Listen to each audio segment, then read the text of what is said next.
Tune in to the Diva Hustle Show. Hey, you guys, thanks for tuning in to the Diva Hustle Show. Today, our guest is Judy Balloff. She's an author, also overcoming some health issues and she lost her job after 27 years, right? Right. Thanks, Judy, for coming on our show. How are you? I am wonderful. Thank you for asking. That's good. So let's dig into some of the obstacles that you had overcome while while you was transitioning to being an entrepreneur. Absolutely. I was, as I think you know from our first conversation, I had been married for 27 years. I had 4 kids. I had a 27-year banking career and went through a divorce, moved to Alexandria, and met my now husband, a wonderful love match on Match.com, as a matter of fact. That was another exciting adventure. However, I found out I had a defective aortic valve. I had 2 flaps instead of 3 flaps, which is not good. Okay. Eventually, it wears away your heart wall, and that's bad news. So the doctor suggested doing a valve replacement, and so we scheduled the open heart surgery. I woke up from it the morning after, and a Diet Coke fell out of my hand and rolled across the floor. And I thought, what's going on? Right. And a ton of tests showed that I had had 5 strokes during the surgery. Oh, wow. And those strokes meant that I had lost the ability to read, write, think, complex thinking, lost my balance, lost the use of my right hand. And they could give us no prognosis. They said, we have no idea if you'll get any of the skills back, some of the skills back, or none of the skills back. We just don't know. We can't tell you. So it was a long journey back.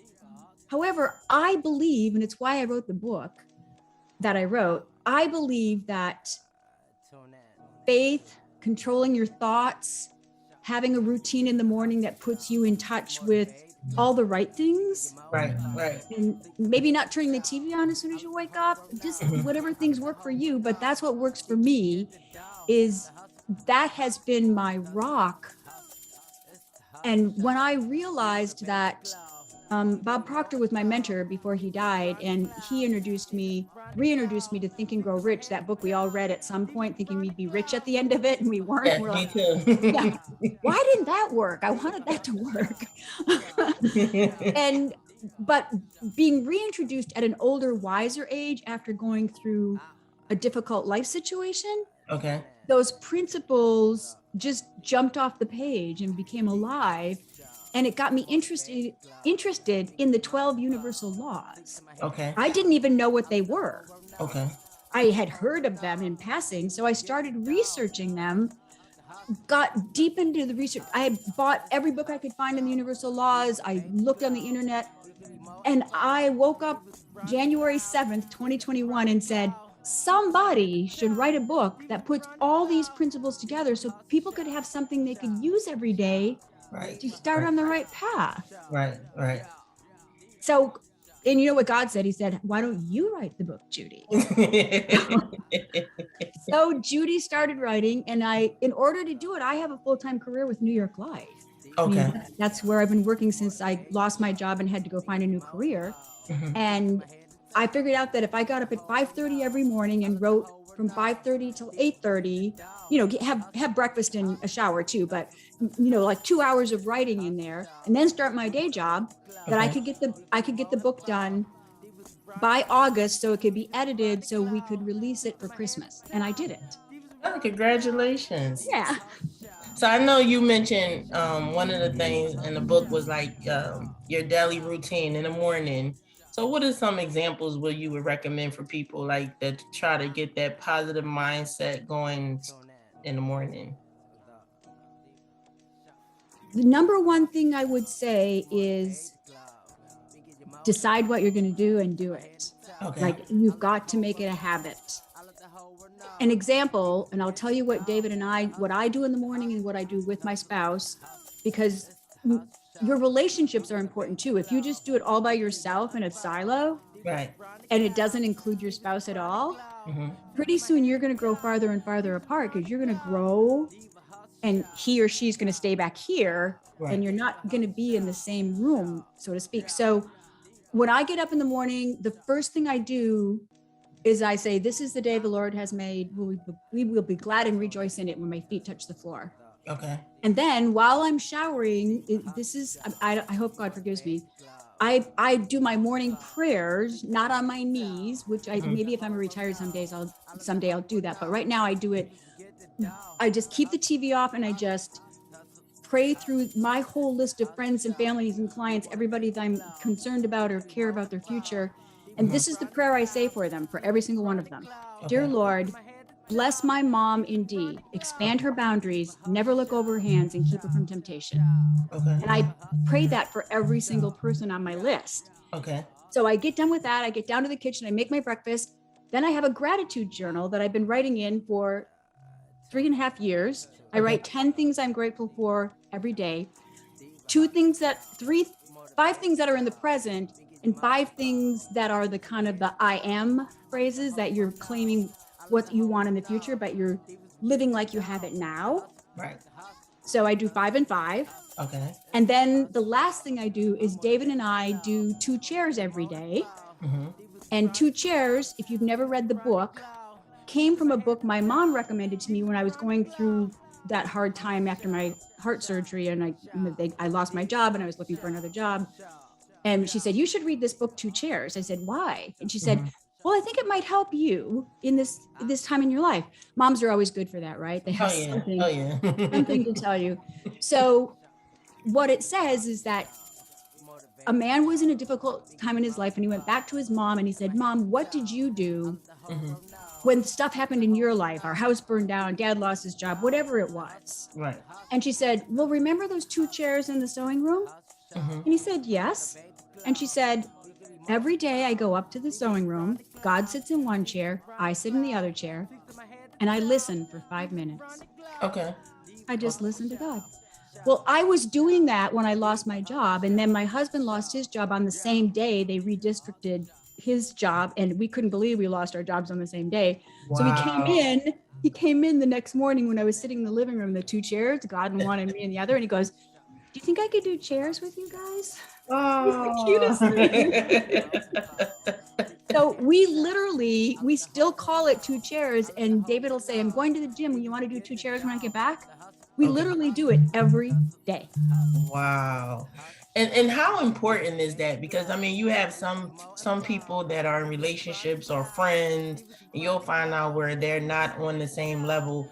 So how important is that when you're trying to manifest or bring, give your 365 days of abundance every day?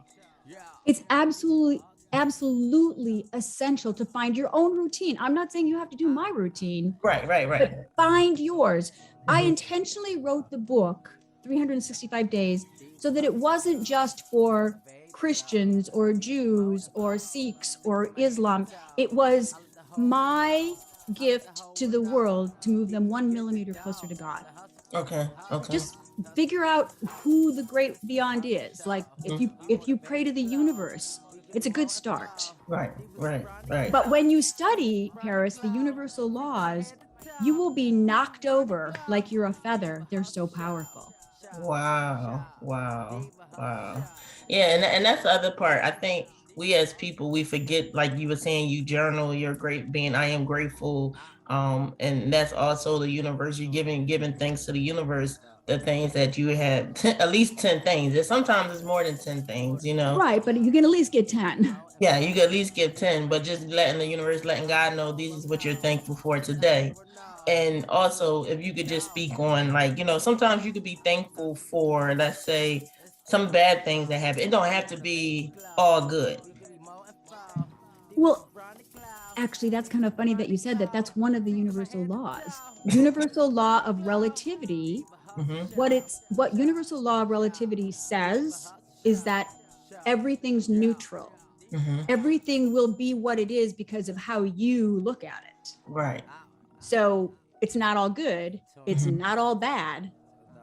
And you don't know because you're standing in this one point in time. Right.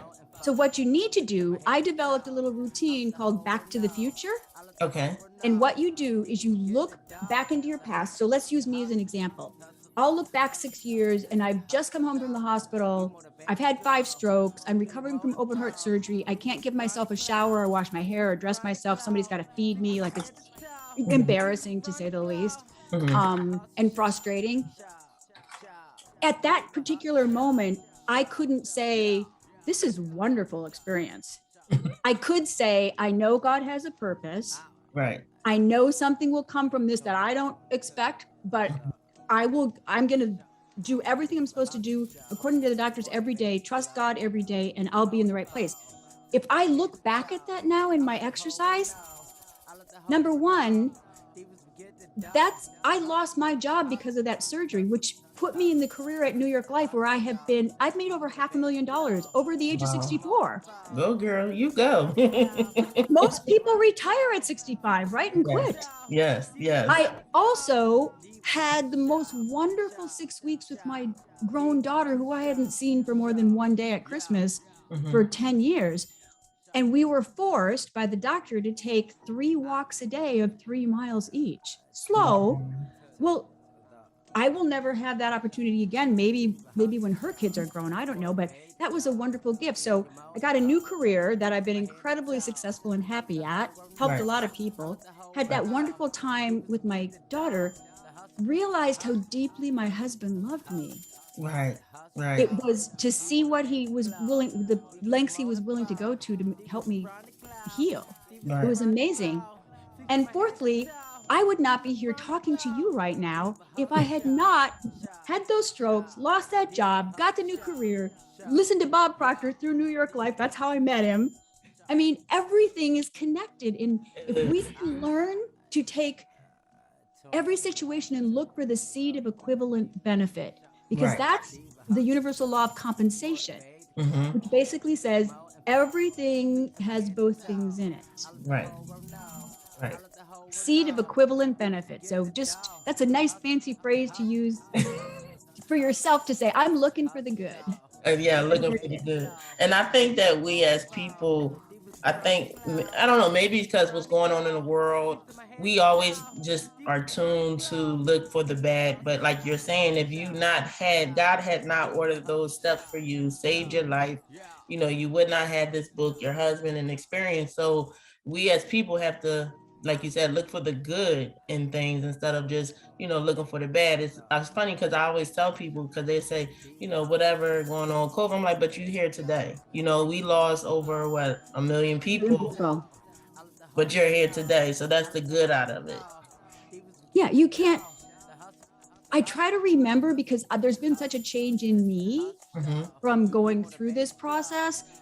I mean, I used to be your typical chick. At the office, I would gossip about boss at the water cooler. I'd talk about the girl who wore her dresses too short. Like I was, a little catty sometimes. I had fights with my daughter, who's far left of me on politics in 2020. We screamed and yelled and cried, and she stomped out of the house. I don't do any of that stuff anymore. Right. I don't. I've learned to apply these principles in my life on a daily basis. Yes. And and I learned that Think and Grow Rich is not about money as much as it's about abundance. It's about abundance. Rich people who are as miserable as heck, don't you? Oh, yeah. Oh, of course. We all do, yeah. Yes. Divorce, drug use, miserable. I mean, many people who have made money are happy. I'm not saying they're all miserable, but there's a lot of miserable rich people. So that is not the key to abundance. Oh, no. Of course not. No. Well, I mean, you are the true pillar of abundance. You know what I mean? Your positive outlook on things where some people, they have these little setbacks in life and they'll just get stuck right there, but you still preserved and pushed through your setbacks, and this is what you became, such a beautiful flower that's sitting in front of us. Ooh, a flower, yay. I have an interesting story that's in the book, actually. One of my friends in my banking career, she used to talk about how sad she was for her mom.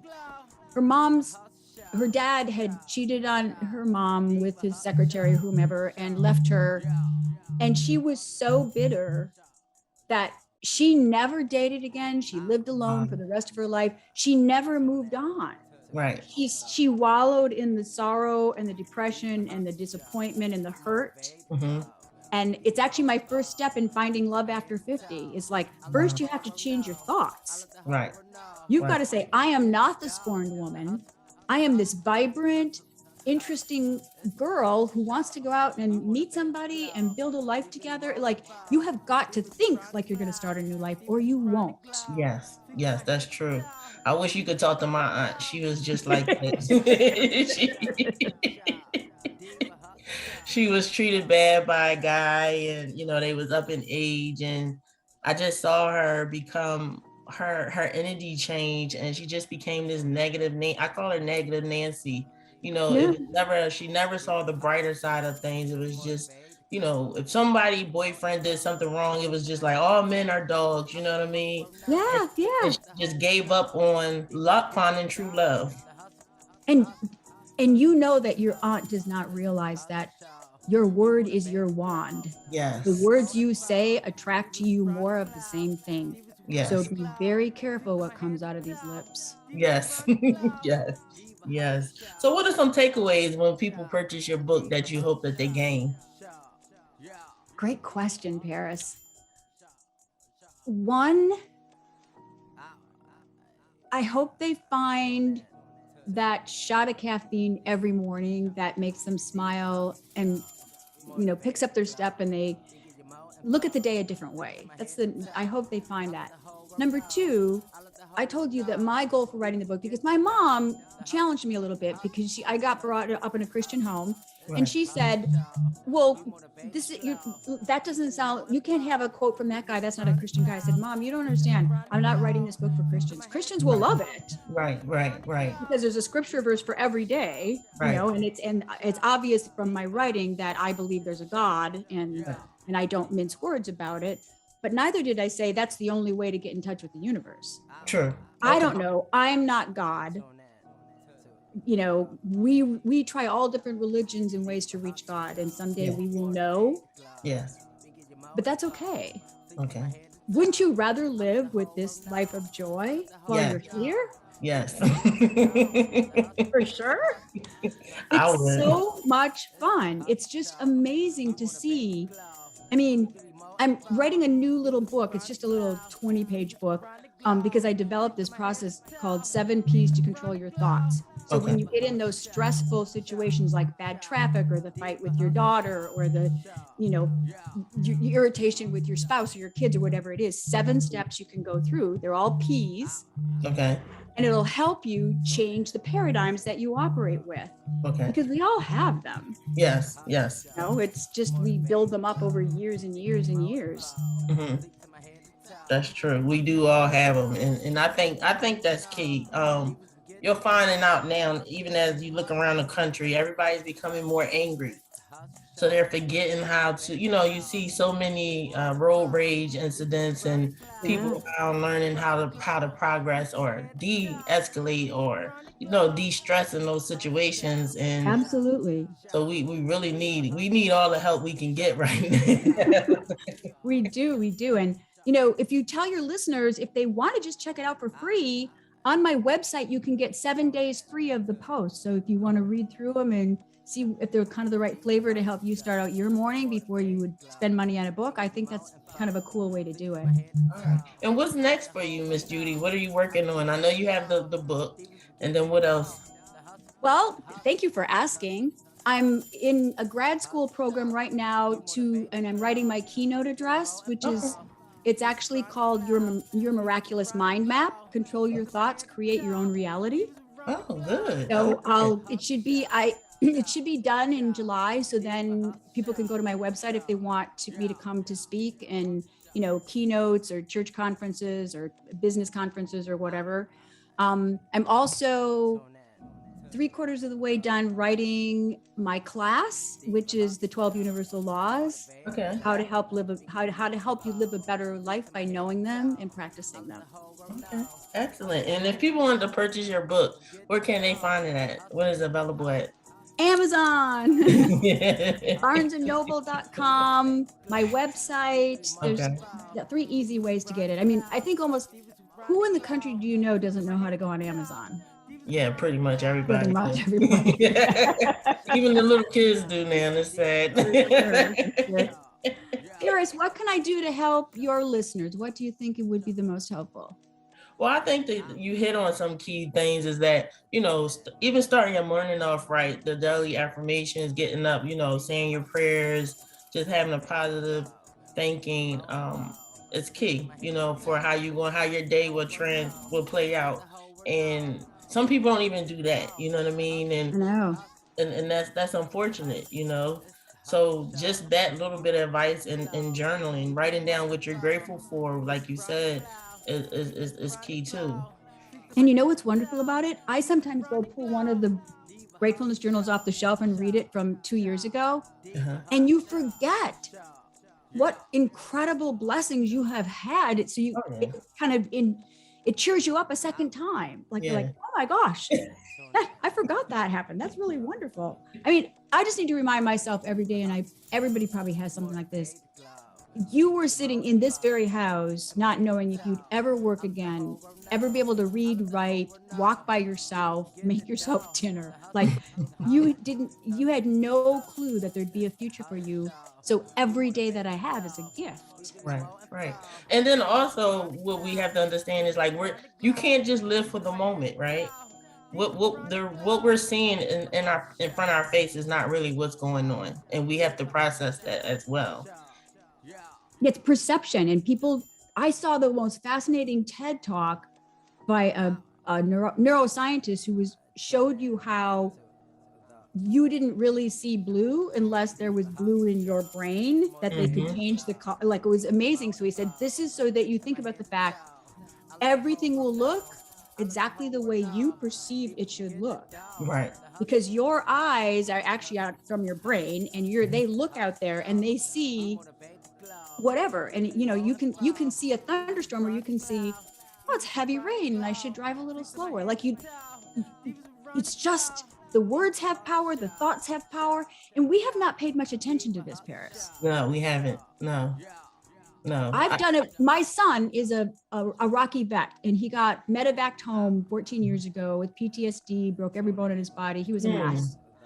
He's struggled with alcoholism. He's clean and sober now, but he oftentimes struggled with depression and anger.